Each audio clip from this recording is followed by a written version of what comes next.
Bonjour, ici Max Piccinini, auteur best-seller, expert en stratégie de réussite et fondateur de Réussite Max. Je fais un plaisir aujourd'hui de vous partager une nouvelle histoire inspirante. Et au passage, si ce n'est pas encore fait, abonnez-vous à ma chaîne dès maintenant, comme ça vous pourrez recevoir d'autres vidéos inspirantes, mais plus qu'inspirantes, des clés et des stratégies pour passer votre vie au cap supérieur. Dans cette petite histoire, elle est très intéressante. C'est deux voisins qui se retrouvent en Provence, qui commencent à avoir un certain âge, deux hommes, qui ont tous les deux, qui sont pères de famille. Et il y en a un qui est constamment en train littéralement de stresser par rapport au passé. Il s'inquiète constamment avec la pensée de dire mais si je disparais, si je meurs demain, qu'est-ce que va devenir ma famille, qu'est-ce que va devenir ma femme et mes enfants?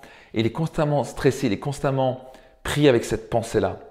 Alors que son voisin, lui, littéralement fait confiance à sa bonne étoile et vit une vie très heureuse et épanouie. Donc, le premier voisin est constamment stressé, constamment énervé et littéralement pas heureux. Et l'autre est tout simplement, il a la joie parce qu'il fait confiance à son étoile. Et un jour, le voisin un peu stressé, qui est constamment en train de s'inquiéter de son futur, se retrouve et fait une petite marche en Provence. Et d'un coup, il entend du bruit. Et derrière un buisson, il se dirige et il voit deux nids différents. Et il voit les mères, les oiseaux mères, au passage, il y a des oisillons qui viennent juste de naître dans les deux nids différents, qui sont juste l'un à côté de l'autre.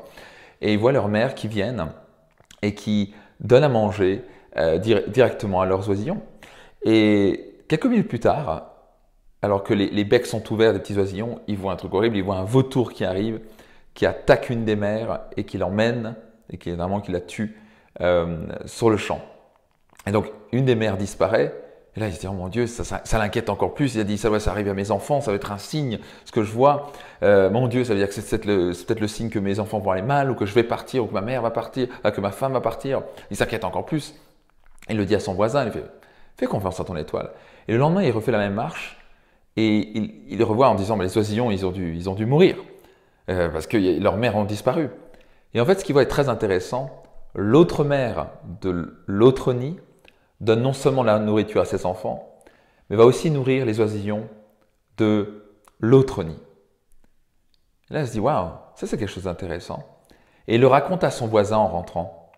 Et son voisin, tu vois, il lui fait, tu sais, ayons la sagesse, ayons la sagesse de faire confiance en l'avenir, d'accepter ce qu'on ne peut pas influencer et de changer les choses qu'on peut influencer. Simplement de se focaliser sur quoi on peut changer. Et quand les choses arrivent, on n'y peut rien. Donc pourquoi ce ne serait pas le moment pour toi de commencer à apprécier le moment présent et d'arrêter de te fatiguer l'esprit et de constamment t'inquiéter? Et ce jour-là, il prend la décision en disant je comprends beaucoup mieux, je vais commencer à apprécier plus la vie.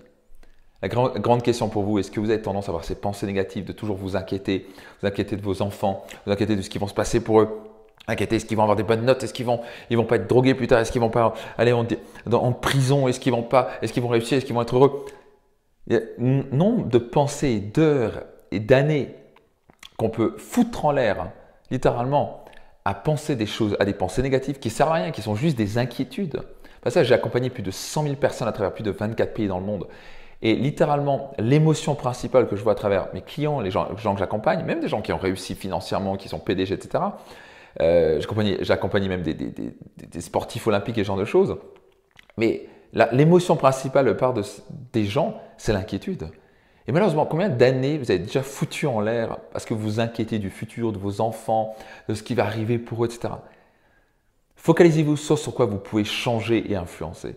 Et changer les choses. Mais les choses qui arrivent et qui peuvent arriver, vous n'y pouvez rien du tout. Au passage, si ça arrive, c'est déjà trop tard et vous ne pouvez pas changer les choses. Donc, pourquoi ne pas se focaliser et faire comme ce deuxième voisin, juste de profiter du moment présent, être heureux, faire confiance à votre étoile, en sachant que la vie va toujours bien se passer, que les choses arrivent en bon moment. Faites confiance en vous, faites confiance à vos enfants, vos amis, etc.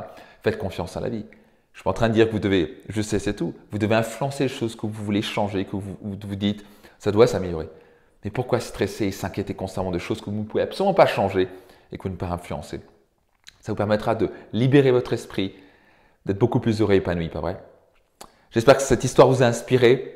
Si c'est le cas, appuyez sur le bouton j'aime, partagez-la tout autour de vous et abonnez-vous dès maintenant pour être certain de recevoir d'autres vidéos inspirantes pour vous aider à créer une vie plus belle, plus spectaculaire, tout simplement la vie que vous désirez et méritez. C'était Max Piccinini et au plaisir de vous partager une prochaine vidéo dès demain. Bye bye.